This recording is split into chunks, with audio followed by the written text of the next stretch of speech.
रात का अंधेरा शहर पर पूरी तरह छा चुका था। हवा में एक अजीब सी खामोशी थी और उस खामोशी के बीच एक आदमी अकेला चल रहा था। उसका नाम था सईद। एक वक्त था जब सईद इस शहर का सबसे कामयाब व्यापारी माना जाता था। उसकी दुकान पर हमेशा भीड़ लगी रहती थी, लेकिन उसकी असली पहचान उसकी दौलत नहीं बल्कि उसकी दरियादिली थी। वो अक्सर कहा करता था कि रिज्क सिर्फ हमारा नहीं होता, उसमें गरीबों का भी हिस्सा होता है। लेकिन हर कोई उसकी इस सोच से खुश नहीं था। सबसे ज्यादा उसकी अपनी बीवी रुखसार। वो हमेशा डरती रहती थी कि आज तुम बांट रहे हो, कल हम खुद मांगने वाले बन जाएंगे। और वही हुआ। समय बदला, सईद का व्यापार धीरे धीरे गिरने लगा, नुकसान बढ़ता गया और एक दिन उसकी दुकान हमेशा के लिए बंद हो गई। अब वही सईद जो लोगों को खिलाता था खुद भूखा सोने लगा। घर में फाके होने लगे और रुखसार की आंखों में डर साफ दिखने लगा। मजबूरी में सईद ने जंगल के पास लकड़ी काटने का काम शुरू किया। एक दिन जब वो जंगल में काम कर रहा था,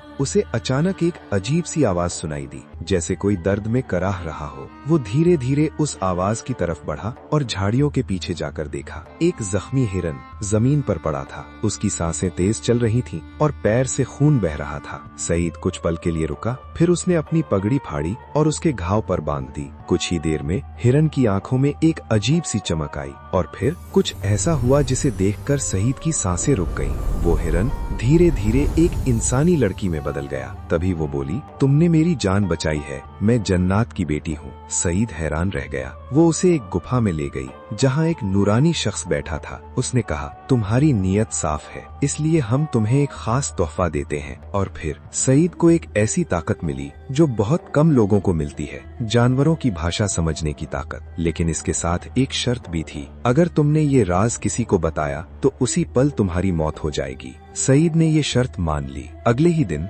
जब वो जंगल में था, उसे दो कौवे बात करते सुनाई दिए। एक कौवा बोला, इस पेड़ के नीचे खजाना छुपा है जो किसी की किस्मत बदल सकता है। सईद का दिल तेज धड़कने लगा। उसने रात में वहाँ खुदाई की और कुछ ही देर में उसे एक संदूक मिला। जब उसने उसे खोला, सोना, चांदी, हीरे, सब कुछ उसके सामने था। लेकिन सईद ने सिर्फ उतना ही लिया जितनी जरूरत थी, बाकी सब वहीं छोड़ दिया। कुछ ही महीनों में उसकी जिंदगी बदल गई। लेकिन इस बार उसने अपने लिए कुछ नहीं किया। उसने गरीबों के लिए लंगर शुरू किया, मुसाफिरों के लिए सराय बनवाई। लोग फिर से उसे दुआ देने लगे। लेकिन रुखसार के दिल में अब एक सवाल था, ये सब अचानक कैसे? एक दिन सईद अपनी बीवी के साथ सफर कर रहा था। तभी उसने अपने घोड़े को कहते सुना, धीरे चलो, मालिक की बीवी के पेट में बच्चा है। सईद खुश हो गया, मुबारक हो, तुम माँ बनने वाली हो। रुखसार हैरान रह गई, तुम्हें कैसे पता? सईद खामोश रहा और यहीं से शक शुरू हुआ। दिन बीतते गए और रुखसार का शक बढ़ता गया। एक दिन उसने गुस्से में कहा, अगर तुमने सच नहीं बताया